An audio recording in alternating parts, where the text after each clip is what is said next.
Importantly, also having collaborations with Congo, Kenyan affair to be able to improve also what is happening in tourism in Congo. Cette expérience mérite d'être siménie comme faisant désormais partie des bonnes pratiques congolaises en matière de résilience des secteurs tels que l'importance de notre participation à la 4e édition en nous réservant d'autant d'idées et écoutant les autres partagent leurs bonnes pratiques.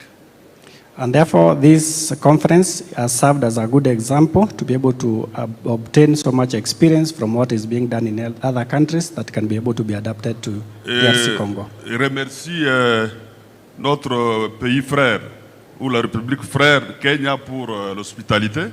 And therefore, he wants me to appreciate Kenya for being granted a lot of hospitality for the DRC Congo in general. Monsieur le Premier ministre, Monsieur le ministre et chers participants, je vous remercie pour votre attention particulière. His Excellency, the Prime Minister, Honorable CS and the other ministers, I appreciate this opportunity. Thank you.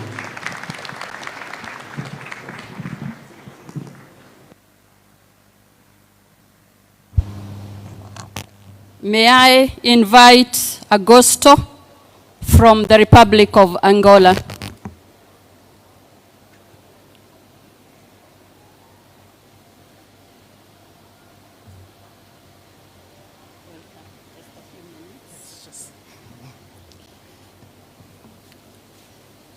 Thank you very much, Minister Rebecca Miano, Your Excellency, Prime Cabinet Secretary, and all protocol observed. I have just a few words about our participation in this event. First, to thank you, the government of Kenya, for the invitation. It has been a very fruitful discussion, and we have learned a lot, and we understand that now resilience should be part of our politics and our institutional framework. Angola, as you may know, has been through a structural challenge from the impacts of the pandemic to historical constraints related to connective infrastructure and international position. So right now, we are putting our resilience policy through the following aspect. First of all, we have starting the process of administrative simplification and visa facilitation. Angola now has a visa-free policy for more than 100 countries, so we are now more open to the world. And second, we are strengthening the air connectivity and the investment in infrastructures. The construction of the new airport and the Lubito corridor are both infrastructures that Angola are building that may allow resilience in the future.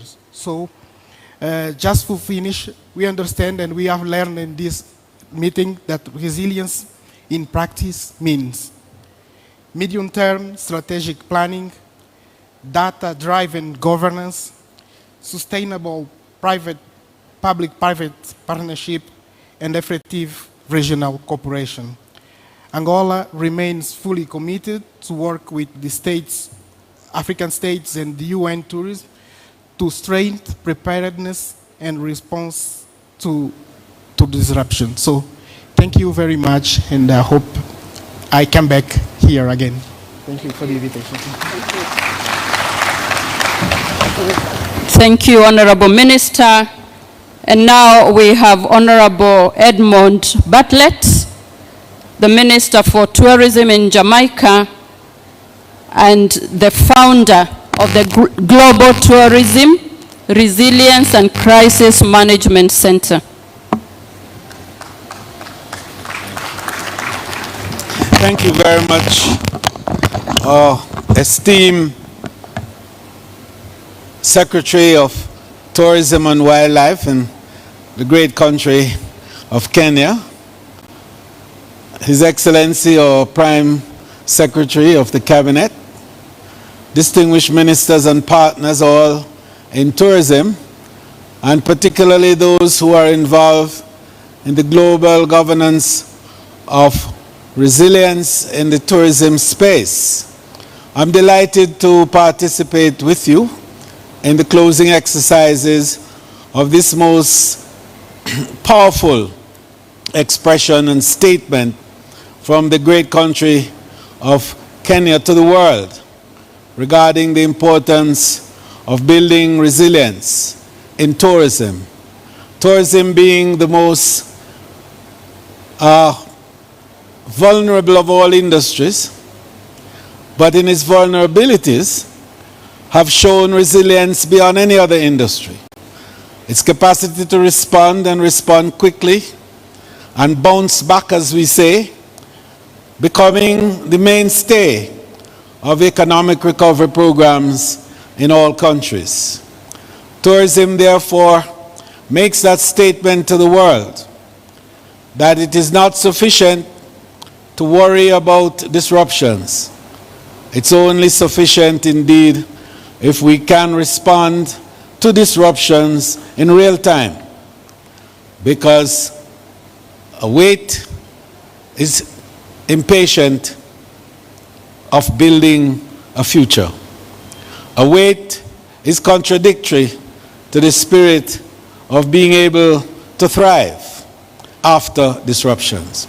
And so I wanted to make that point as we close, and to indicate that the resilience movement in tourism, which I have the honor of being the founder of, makes one big point: that today's disruptions have changed dramatically. And the most critical change has been influenced by the technology that is going to entail the new future for tourism: AI and digitization. And today I'm to announce that we will be putting to the world the first and most seminal thought leadership presentation, a book on destination reputational resilience.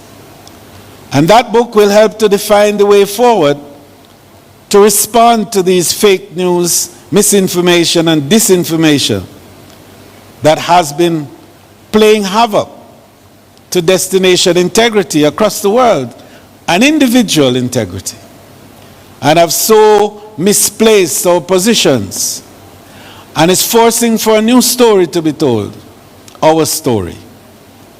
And it forces us to consider that critical importance of being able to tell your story in real time, because then and only then will you be able to position yourself appropriately in the global space. So, Madam Minister, we have had a very strong and abiding partnership expressed in codified form with a formal memorandum of understanding, which we signed in 2019 and which today we will renew. And after that renewal, we will launch the book. And then, of course, the Declaration of Nairobi on tourism resilience will ensue. And that declaration will be the statement that will guide us onto the next iteration of the Global Resilience Day, which will take place in Malaga, in Spain, on the 17th of February, 2027. Thank you, and God bless you. Thank you very much, Honorable Minister. Before we invite our chief guests, we have only 2 activities. I'll invite the PS to take us through the signing of the MOU. Then we are going to launch a book. Then we'll invite our chief guest.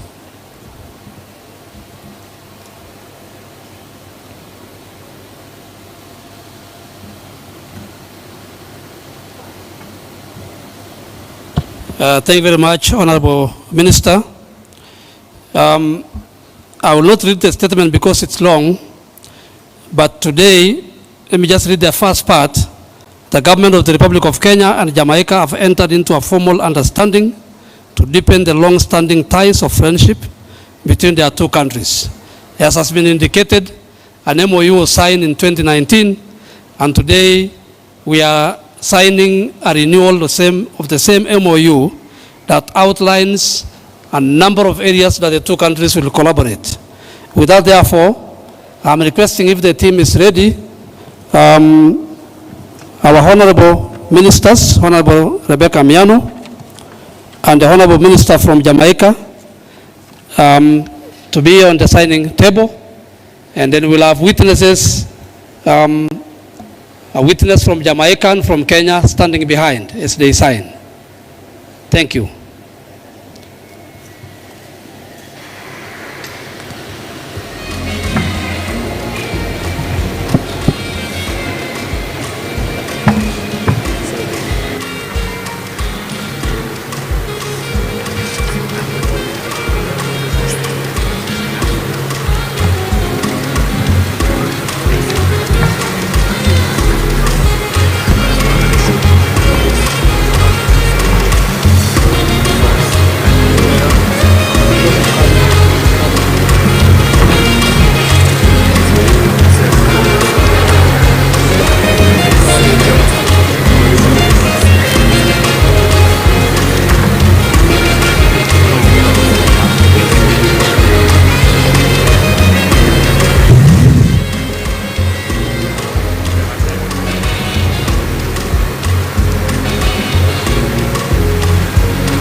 Ladies and gentlemen and colleagues, this memorandum of understanding, which was signed originally in 2019, is being renewed today.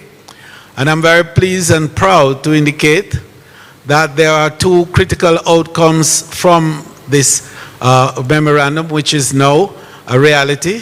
One is the establishment of the Global Tourism Resilience Center at the Kenyatta University here in Nairobi, Kenya, and that institution has been powerful, and it has presented to Eastern Africa and the Indian Ocean a reference, institutional reference for tourism ideas and for toolkitting.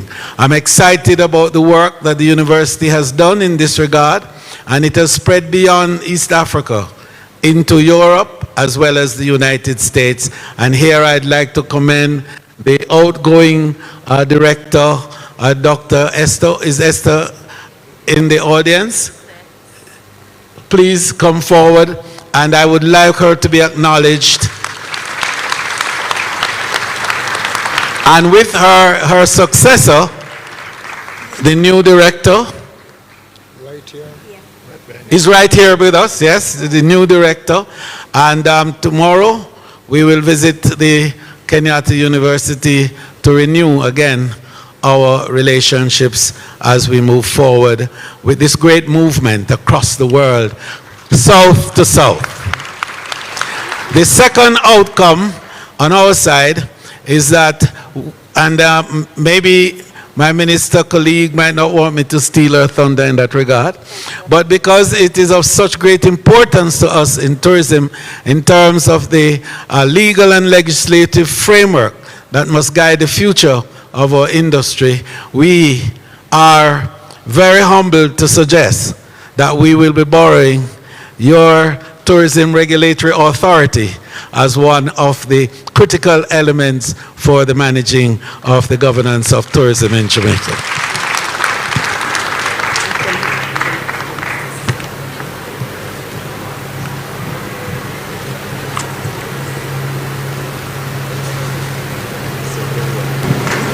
right, let's appreciate that moment with beautiful claps marking the MOU signing of the two governments. Thank you so much. Once again, a round of applause to that moment. Asanteni sana.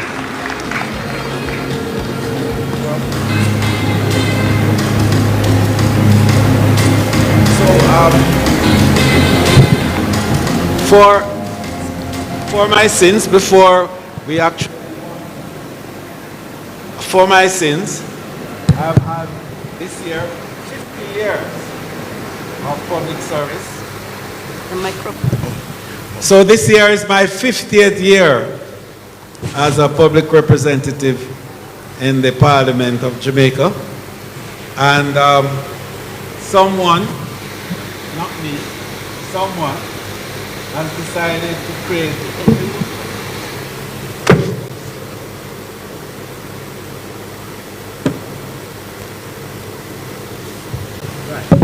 someone, not me, has decided to create a tabletop with pictorial representation of my journey in 40 years, from 1980 to 2022. Another one will have to be done in short order. But I'd like to make a presentation to the Minister of this, my book, The Journey, the Service, the Man. A time capsule of my 40 years in public life. Thank you. So,